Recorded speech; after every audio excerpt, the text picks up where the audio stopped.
ओम शांति। बाबा good morning. आज बाबा के 2 नवंबर 2020 के महावाक्य हैं। बाबा ने सार में कहा, मीठे बच्चे, ये पुरुषोत्तम संगम युग है। पुरानी दुनिया बदल अब नई बन रही है। तुम्हें अब पुरुषार्थ कर उत्तम देव पद पाना है। बाबा ने प्रश्न पूछा, सर्विसेबल बच्चों की बुद्धि में कौन सी बात सदैव याद रहती है? तो बाबा ने उत्तर में कहा, उन्हें याद रहता कि धन दिए धन ना खूटे, इसलिए वो रात दिन नींद का भी त्याग कर ज्ञान धन का दान करते रहते हैं, थकते नहीं है। लेकिन अगर खुद में कोई अवगुण होगा तो सर्विस करने का भी उमंग नहीं आ सकता। ओम शांति। मीठे मीठे रूहानी बच्चों प्रति बाप बैठ समझाते हैं।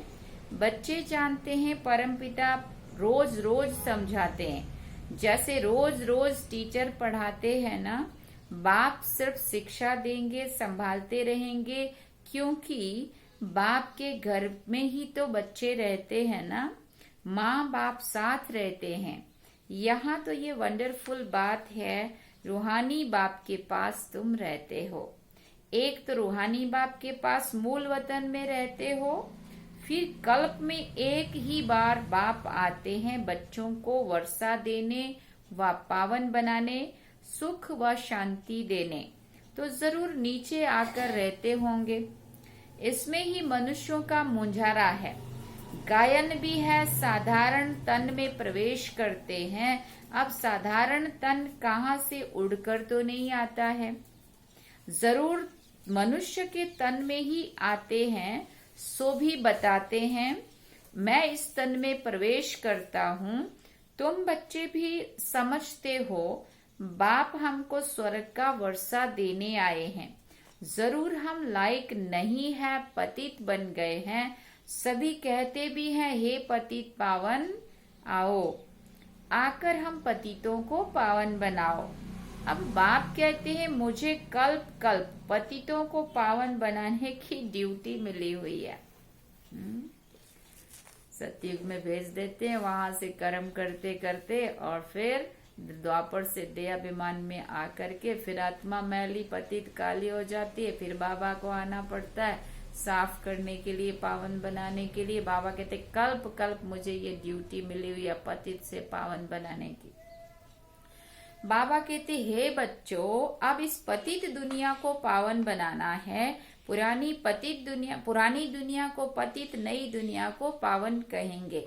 गोया पुरानी दुनिया को नया बनाने बाप आए हैं। कलयुग को तो कोई भी नई दुनिया नहीं कहेंगे, ये तो समझ की बात है ना। कलयुग है पुरानी दुनिया, बाप भी आएंगे जरूर। कब आएंगे? पुराने और नए के संगम पर। जब कहाँ भी तुम ये समझाते हो तो बोलो ये पुरुषोत्तम संगम युग है, बाप आया हुआ है। सारी दुनिया में ऐसा कोई मनुष्य नहीं जिसको ये पता हो कि ये पुरुषोत्तम संगम युग है। जरूर तुम संगम युग पर हो, तभी तो समझाते हो ना। मुख्य बात है ही संगम युग की, तो पॉइंट्स भी बहुत जरूरी है। जो बात कोई नहीं जानते वो समझानी पड़े, इसलिए बाबा ने कहा था ये जरूर लिखना है कि अब पुरुषोत्तम संगम युग है। नए युग और सतयुग के चित्र भी हैं। मनुष्य कैसे समझे कि ये लक्ष्मी नारायण सतयुगी नई दुनिया के मालिक हैं। उनके ऊपर अक्षर जरूर चाहिए, पुरुषोत्तम संगम युग, ये जरूर लिखना है, क्योंकि यही मुख्य बात है। मनुष्य समझते कलयुग में तो अभी बहुत वर्ष पड़े हैं, बिल्कुल घोर अंधियारे में है, तो समझाना पड़े नई दुनिया के मालिक ये लक्ष्मी नारायण है। ये है पूरी निशानी। तुम कहते हो इस राज्य की स्थापना हो रही है। गीत भी है, नवयुग आया कि आया सजनिया जाग, अज्ञान नींद से जागो। ये तुम बच्चे जानते हो। अब संगम युग है, इसको नवयुग नहीं कहेंगे, संगम को संगम युग ही कहा जाता है।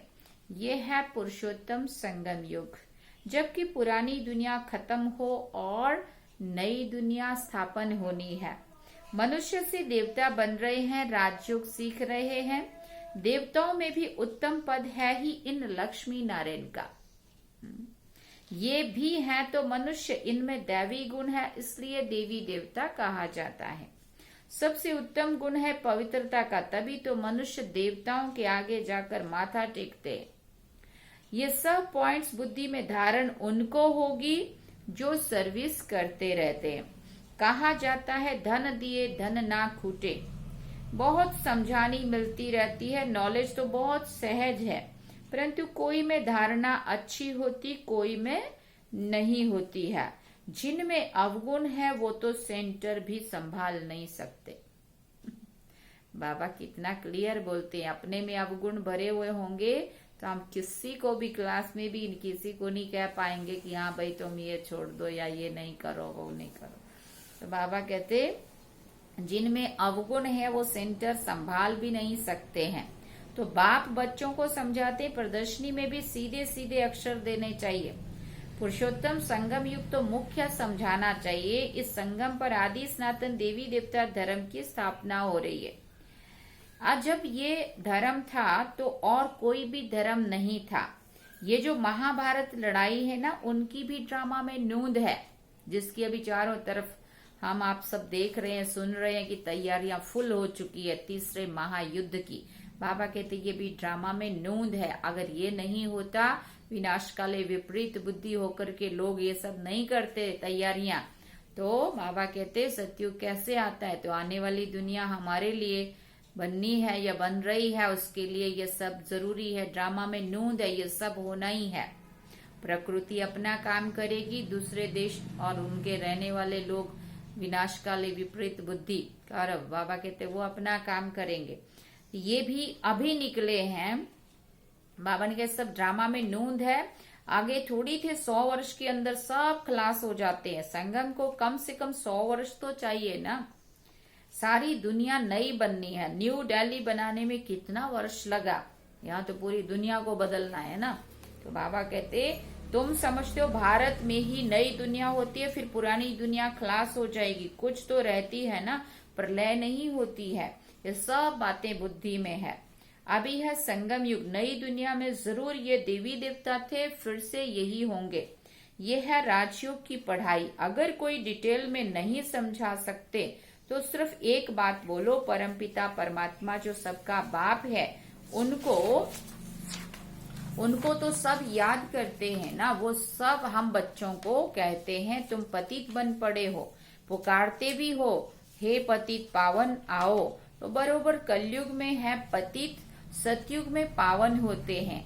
अब परमपिता परमात्मा कहते हैं देह सहित सब पतित संबंध छोड़ मामेकम याद करो तो पावन बन जाएंगे। फिर बाबा ने कहा ये गीता के अक्षर है ना, है भी गीता का युग। फिर बाबा ने कहा गीता संगम युग पर ही गाई हुई थी जबकि विनाश हुआ था। बाप ने राजयोग सिखाया था, राजाई स्थापन हुई, फिर से जरूर होगी। ये सब रूहानी बाप समझाते हैं ना। चलो इस तन में ना आए, कोई और में भी आए, समझानी तो बाप की है ना। इनका नाम तो लेते नहीं है, हम तो सिर्फ बतलाते। बाप कहते मुझे याद करो तो तुम पावन बनकर मेरे पास चले आएंगे। कितना सहज है। सिर्फ मुझे याद करो और 84 के चक्र का ज्ञान बुद्धि में हो। जो धारणा करेगा वो चक्रवर्ती राजा बनेगा। ये मैसेज तो सब धर्म वालों के लिए है। घर तो सबको जाना है ना, घर भी सबका एक है, बाप भी सबका एक है, और बाबा कहते जाना भी सबको वहीं पे है। तो बाबा कहते हम भी घर का रास्ता बताते। पादरी आदि कोई भी हो, तुम उनको बाप का परिचय, तुम उनको बाप का संदेश दे सकते हो। तुमको खुशी का पारा चढ़ना चाहिए। परमपिता परमात्मा कहते मामेकम याद करो तो तुम्हारे विक्रम विनाश होंगे। सबको यही याद कराओ। बाप का पैगाम सुनाना ही नंबर 1 सर्विस है। गीता का युग भी अब है। बाप आए हैं इसलिए वही चित्र शुरू में रखना चाहिए। जो समझते हैं हम बाप का पैगाम दे सकते हैं तो तैयार रहना चाहिए। दिल में आना चाहिए हम भी अंधों की लाठी बने। अंधों की लाठी बने माना उन्हों को रास्ता दिखाएं, घर का रास्ता जो भूल गए हैं। ये पैगाम तो कोई को भी दे सकते हो। बीके का नाम सुनकर ही डरते हैं। बाबा कहते बीके का नाम सुनकर ही डरते। बोलो हम सिर्फ बाप का पैगाम देते हैं। परमपिता परमात्मा कहते हैं मुझे याद करो बस। हम किसी की ग्लानि नहीं करते हैं, ऐसा उनको समझाओ। बाप कहते हैं माम एकम याद करो, मैं ऊंच ते ऊंच पतित पावन हूँ, मुझे याद करने से तुम्हारे विक्रम विनाश होंगे। ये नोट करो, ये बहुत काम की चीज है। हाथ पर व बाह पर अक्षर लिखवाते हैं ना, वो ब्लैक से उससे लिखवाते हैं ना, कोई बाजू पे कोई कहीं पे है, कोई तो यहाँ लिखवा रहे होते हैं। बाबा कहते ये तुम भी ये लिख दो। इतना सिर्फ बताया तो भी रहम दिल कल्याणकारी बने। अपने से प्रण करना चाहिए, सर्विस जरूर करनी है, फिर आदत पड़ जाएगी। यहाँ भी तुम समझा सकते हो, चित्र दे सकते हो। ये पैगाम देने की चीज है, लाखों बन जाएंगे। घर घर में जाकर पैगाम देना है। पैसा कोई दे ना दे, बोलो बाप तो है ही गरीब निवाज, हमारा फर्ज है घर घर में पैगाम देना। ये बाप दादा, इनसे ये वर्षा मिलता है। 84 जन्म यही लेंगे, इनका ये अंतिम जन्म है। हम ब्राह्मण है, सो फिर देवी देवता, फिर देवता बनेंगे। ब्रह्मा भी ब्राह्मण है, सुना, ब्रह्मा भी ब्राह्मण है। प्रजापिता ब्रह्मा अकेला तो नहीं होगा ना, जरूर ब्राह्मण वंशावली भी होगी ना। ब्रह्मा सो विष्णु देवता, ब्राह्मण है चोटी, वही फिर देवता क्षत्रिय वैश्य शूद्र बनते हैं। कोई जरूर निकलेंगे जो तुम्हारी बातों को समझेंगे। पुरुष भी सर्विस कर सकते हैं। सवेरे उठकर मनुष्य जब दुकान खोलते हैं ना, तो कहते हैं सुबह का साईं बेड़ा बनने लाई।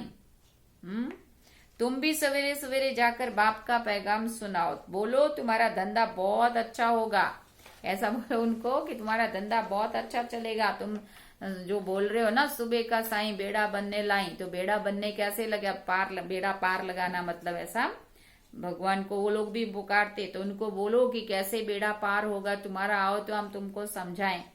तो बाबा कहते तुम साईं को याद करो और तो 21 जन्म का वर्षा मिलेगा, ऐसा उनको समझाओ। अमृत वेले का टाइम बहुत अच्छा है। आजकल कारखानों में माताएं भी बैठकर काम करती हैं। ये बैज बनाना भी बहुत सहज है। तुम बच्चों को तो रात दिन सर्विस में लग जाना चाहिए। नींद हराम कर देनी चाहिए, सुना, नींद नहीं आनी चाहिए, नींद हराम कर देनी चाहिए, सुस्ती बिल्कुल नहीं आनी चाहिए।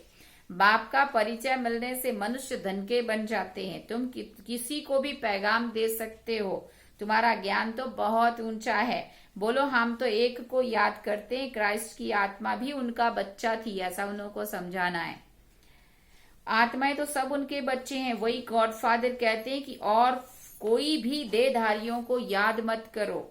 तुम अपने को आत्मा समझ बाप को याद करो तो विक्रम विनाश हो जाएंगे, मेरे पास आ जाएंगे। मनुष्य पुरुषार्थ करते हैं घर जाने के लिए, परंतु जाता कोई भी नहीं है।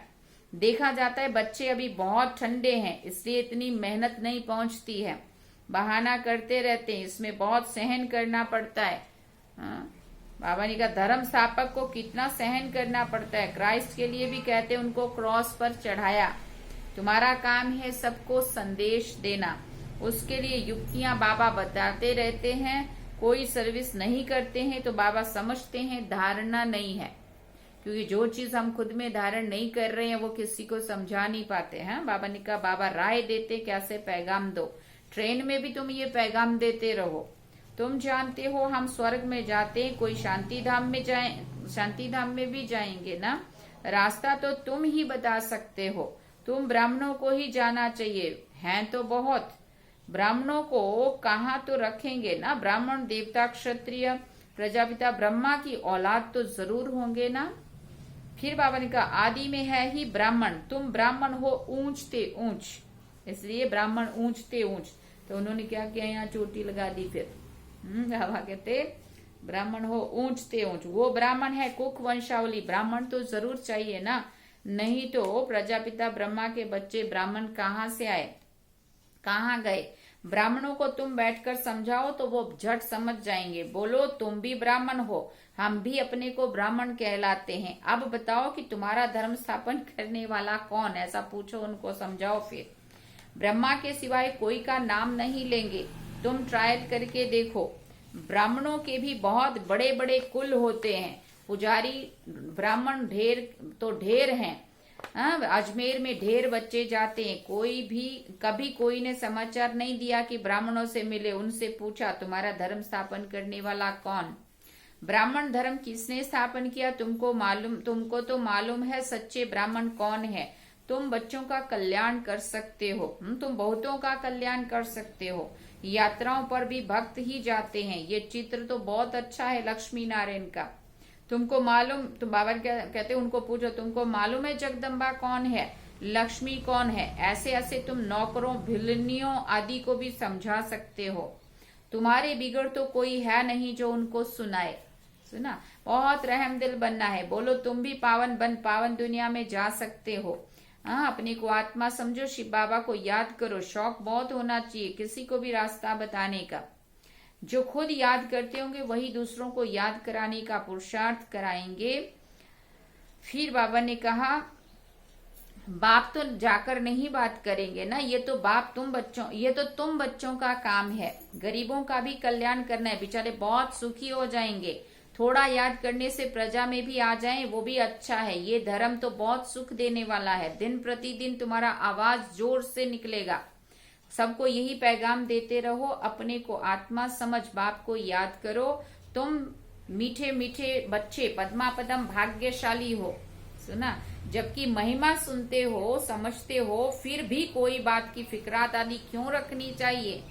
ये है गुप्त ज्ञान, गुप्त खुशी। तुम हो इनकॉग्निटो वॉरियर्स।